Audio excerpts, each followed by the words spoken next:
है मसीह का प्यारा वचन, ये है वचन प्यारा। परमेश्वर के धन्य नाम की महिमा हो। प्रभात मनन के सत्र 2533 में आप सभी का बड़े प्रेम के साथ स्वागत करता हूँ। आइए आज के मनन के लिए हम पढ़ते हैं यूहन्ना की पहली पत्री 2 अध्याय 15वीं पद। तुम ना तो संसार से और न संसार में की वस्तुओं से प्रेम रखो। यदि कोई संसार से प्रेम रखता है तो उसमें पिता का प्रेम नहीं है। मसीह विश्वासियों का संसार से और संसार की वस्तुओं से जो प्रेम है वो वचन की शिक्षा सही तरीके से नहीं समझने का, नहीं तो नहीं समझाने का एक खास परिणाम है। हम इस बात को कई बार देख चुके हैं कि इफिसुस की कलीसिया झूठे शिक्षकों के चंगुल में फंसी हुई और संसार से और संसार की वस्तुओं से प्रेम नहीं करने के लिए प्रेरित यूहन्ना इफिसुस के विश्वासियों से कहने का कारण भी यही था। संसार से और संसार की वस्तुओं से प्रेम नहीं करने के लिए यूहन्ना जब कहता है उसका अर्थ ये नहीं है कि संसार से नफरत करो। बाइबल में संसार या जगत शब्द खास करके संसार में रहने वाले लोगों को सूचित करता है। संसार के लोगों से घृणा करने के लिए वचन नहीं सिखाता। वैसे ही संसार की वस्तुओं से प्रेम नहीं करने के लिए कहने का अर्थ भी ये नहीं है कि हम यहाँ की मिट्टी, यहाँ की नदियां और यहाँ के पेड़ पौधों से नफरत करो। यदि ऐसी बात है तो संसार से और संसार की वस्तुओं से प्रेम नहीं करने के लिए सिखाने का अर्थ क्या है? इस विषय को हम 3 परिप्रेक्ष्य में विभाजित करके समझने की कोशिश करेंगे। पहली परिप्रेक्ष्य यह है, प्रभु से अधिक संसार से अर्थात संसार के हमारे प्रिय लोगों से प्रेम नहीं करना। मत्ती 10:37 में प्रभु के प्रस्ताव को हम इस प्रकार पढ़ते हैं, जो माता या पिता को मुझसे अधिक प्रिय जानता है वो मेरे योग्य नहीं, और जो बेटा या बेटी को मुझसे अधिक प्रिय जानता है वो मेरे योग्य नहीं। प्रभु के प्रस्ताव का ये भी अर्थ नहीं है कि माता पिता या बेटा बेटी सबको छोड़कर या पति के प्रति या पत्नी के प्रति अपने दायित्वों को भूलकर तथाकथित साधुओं की तरह भटकते रहो। प्रभु का कहना यह था कि हमारे माता पिता या हमारे बेटा या बेटी या हमारे पति या पत्नी से हम प्रेम करने का मूल कारण ये होना चाहिए कि हम प्रभु से प्रेम करते हैं। मैं यदि मेरी माँ की सेवा करता हूँ,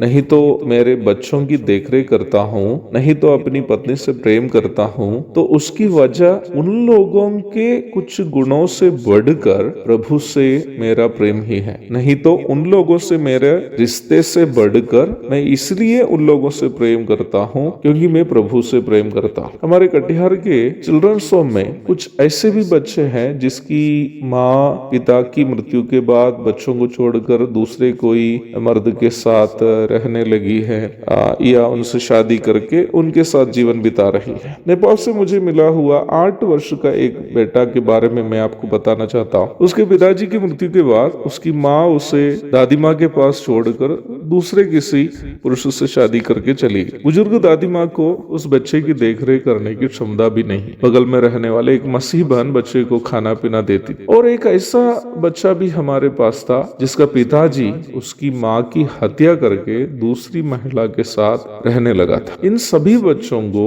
हम ये नहीं सिखाते हैं कि वे अपने जो माँ है नहीं तो पिता है उससे नफरत करो। हम ये सिखाते हैं कि भले आपके माँ या बाप आपके साथ भलाई क्यों नहीं किए हो, आप बड़े होकर उनके बुढ़ापे में उन लोगों की देखरेख करनी है। आप कभी भी उनसे नफरत नहीं करना है, क्योंकि प्रभु से प्रेम करने वाले लोगों से प्रभु यही चाहता है। मैं कभी अपनी पत्नी से इस प्रकार बोला, मेरा आपसे प्रेम करने का कारण आपके गुणों से बढ़कर यह है कि मैं प्रभु से प्रेम करता हूँ। इसलिए मैं ये नहीं देखता हूँ कि आप मुझसे कितना प्रेम करती है। प्रभु में ये मेरा दायित्व है कि मैं अपनी पत्नी से प्रेम करूं। संसार का प्रेम पौराणिक बार्टर सिस्टम जैसा है। बच्चे माता पिता से इसलिए प्रेम करते हैं क्योंकि माता पिता बच्चों की आवश्यकताएं पूरी करके देते हैं। माता पिता भी बच्चों की देखरेख इस उम्मीद से करते हैं कि अपने बुढ़ापे में बच्चे उनकी देखरेख करें। इसमें प्रेम कहा, यह तो एक प्रकार लेन देन वाली प्रक्रिया।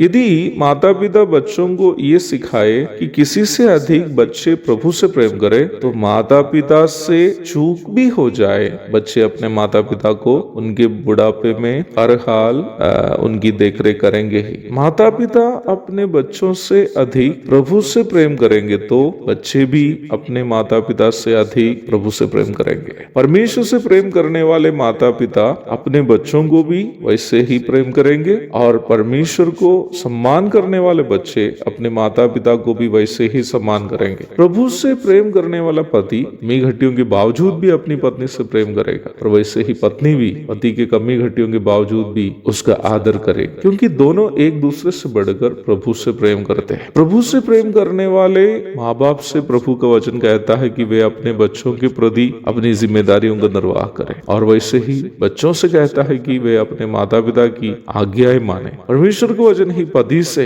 अपनी पत्नी से प्रेम करने और पत्नी से अपने पति का आदर करने के लिए सिखाता है। काश संसार के सभी लोग स्वयं से अधिक प्रभु से प्रेम करते तो सभी एक दूसरे से भी वैसे ही प्रेम करते। हमारे बीच कभी भी झगड़े रगड़े लड़ाइयां नहीं होती। संसार और संसार की वस्तुओं से प्रेम नहीं करने के लिए वचन में कहने का एक अर्थ पर हम आज मनन कर रहे थे। प्रभु की इच्छा हुई तो दूसरा अर्थ हम कल मनन करेंगे। तब तक के लिए आपसे विदा हो जाता हूँ। प्रभु आप सबको आशीष दे। आमीन।